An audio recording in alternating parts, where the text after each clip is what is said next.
नमस्कार दोस्तों, मैं डॉक्टर परमेल चौधरी आज आप लोगों को बताऊंगा कि हमें मास्क को किस तरह से रिसाइकल करना चाहिए या फिर घर में रहते हुए क्या क्या सावधानियां बरतनी चाहिए ताकि हम कपड़े के मास्क को या फिर सर्जिकल मास्क या फिर जो N95 मास्क होता है या फिर FFP जो मास्क होते हैं जिनको कि हम अपने आप को कोरोना वायरस से सुरक्षित रखने के लिए आजकल प्रयोग कर रहे हैं, इनका प्रयोग हम ज़्यादा से ज़्यादा कैसे कर पाएँ और हमें ये बार बार ना खरीदने पड़े। इसलिए मैं इस वीडियो में आप लोगों को इनके रीयूज के बारे में, इनको रिसाइकल करने के बारे में इंफॉर्मेशन दूंगा। और मेरे आपसे ये भी रिक्वेस्ट है कि अगर आपने इस चैनल को सब्सक्राइब नहीं किया है तो कृपया करके इसको सब्सक्राइब जरूर कीजिए, शेयर कीजिए ताकि ज़्यादा से ज़्यादा लोगों को इस बारे में इंफॉर्मेशन मिल सके।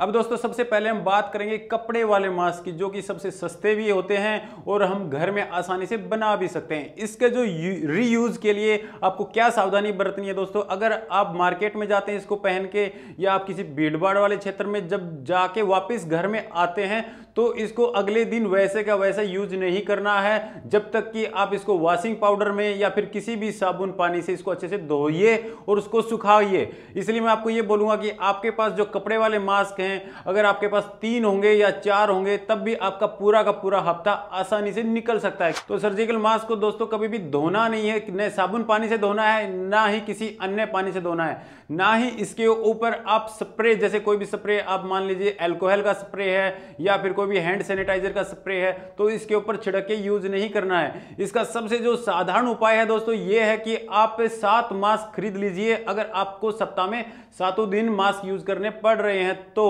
अगर आपको जैसे पूरे हफ्ते के अंदर अगर 5 दिन घर से बाहर जाना पड़ रहा है तो आप 5 मास्क खरीद लीजिए और हर दिन एक अलग मास्क यूज करेंगे। और सप्ताह के जो भी दिन होगा, जैसे मंडे को आपने जो मास्क यूज किया वो फिर अगले मंडे को ही यूज करना है, उसको बीच में दोबारा यूज नहीं करना है। जैसे मंडे, ट्यूसडे, वेडनेसडे, थर्सडे, इस तरह से हफ्ते के जो हर दिन जो होता है उस दिन एक नया मास्क यूज करना है और जो मास्क आपने आज यूज किया है उसको ठीक 7 दिन बाद ही यूज करना है। और इस दौरान आप इस मास्क को कहीं भी रख सकते हैं, अपने घर के उस जगह में रखिए जहां पर इस मास्क को कोई टच ना करे और इसके ऊपर जैसे कोई कॉकरोच है या फिर कीड़ा मकोड़े की पहुंच से बाहर रहे।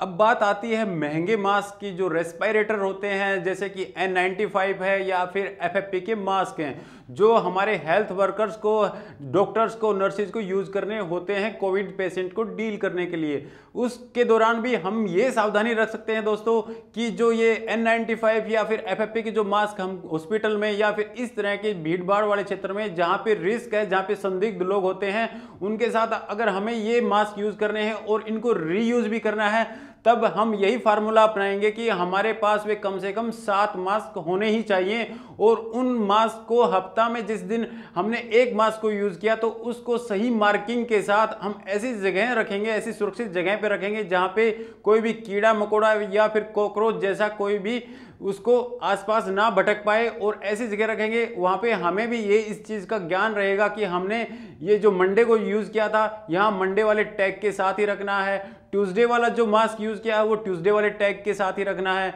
वेडनेसडे को जो मास्क यूज किया है हमने वो वेडनेसडे के टैग के साथ ही रखना है। और सुरक्षित और साफ सुथरी जगह में हम इनको रख सकते हैं। और उस जो मास्क को जो हमने मंडे को यूज किया था वो ठीक 7 दिन के बाद अगले मंडे को ही यूज करना है, बीच में यूज नहीं करना। और इसकी जो मेन जो सावधानियां हैं वो ये है कि एक ही बंदा इसको रीयूज कर सकता है, रीयूज में कोई दूसरा बंदा नहीं चलेगा। जैसे कि आपके परिवार में 4 लोग हैं और आप ये सोचोगे कि हमने 7 मास्क खरीद लिए हैं, एक दिन मंडे वाला यूज करेंगे, एक दिन ट्यूसडे वाला XYZ कोई दूसरा पर्सन यूज करेगा, तो इसकी जो सबसे पहले रीयूज करने की जो पहली जो प्राथमिक जो नीड है दोस्तों वो यही है कि रीयूज सिर्फ एक ही पर्सन कर सकता है बार बार। वो जो 7 मास्क होंगे, आप जो रेस्पिरेटर होते हैं N95 या फिर FFP वाले जो मास्क होते हैं दोस्तों उसको कम से कम 5 बार यूज कर सकते हैं। या फिर आप ये कर सकते हैं कि जब तक कि आपका जो सांस है उसमें से इजीली आ रहा है, आपको सांस लेने में दिक्कत नहीं हो रही है और उसका रेस्पिरेटर जब तक ब्लॉक नहीं हो जाता तब तक रीयूज कर सकते हैं। लेकिन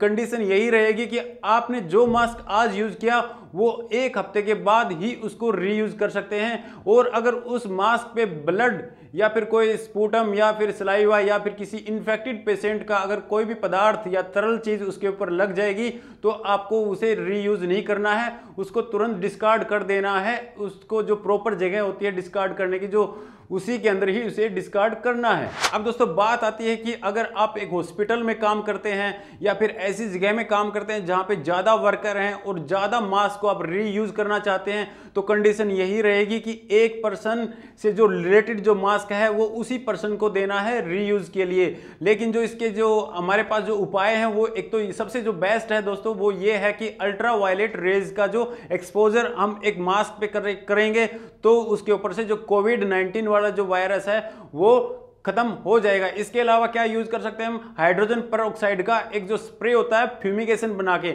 लेकिन ये कमर्शियल स्टेज के ऊपर जाकर ही यूज कर सकते हैं और प्रॉपर जो मशीनों द्वारा ही कर सकते हैं। हम घर के ऊपर हाइड्रोजन पेरोक्साइड इसके ऊपर यूज नहीं कर सकते। अगला जो मेथड आता है दोस्तों N95 या जो FFP वाले जो मास्क हैं उसके लिए क्या होता है, इथेनॉल का स्प्रे है या फिर ऑटोक्लेव जैसे मेथड हम अपना सकते हैं। लेकिन इन सारे ही मेथड्स में इसकी जो लाइफ होती है, इसका जो फैब्रिक होता है वो हर रीयूज के बाद हर जो इसका जो अल्ट्रावायलेट रेज है या फिर हमने उसको फ्यूमिगेट किया है या फिर उसके ऊपर हमने इथेनॉल छिड़का है, उसके साथ ही जो उसका फैब्रिक है, जो इसकी रेस्पिरेटर की जो क्वालिटी है वो खत्म होती जाएगी और इसमें थोड़ा सा चांस बढ़ता जाएगा इन्फेक्शन का। N95 या फिर जो FFP वाले जो रेस्पिरेटर या फिर मास्क होते हैं दोस्तों, इसको तभी तक रीयूज करना चाहिए जब तक कि जो इसकी जो फेशियल जो सील होती है वो प्रॉपर काम करे या फिर ये जब तक कि कहीं से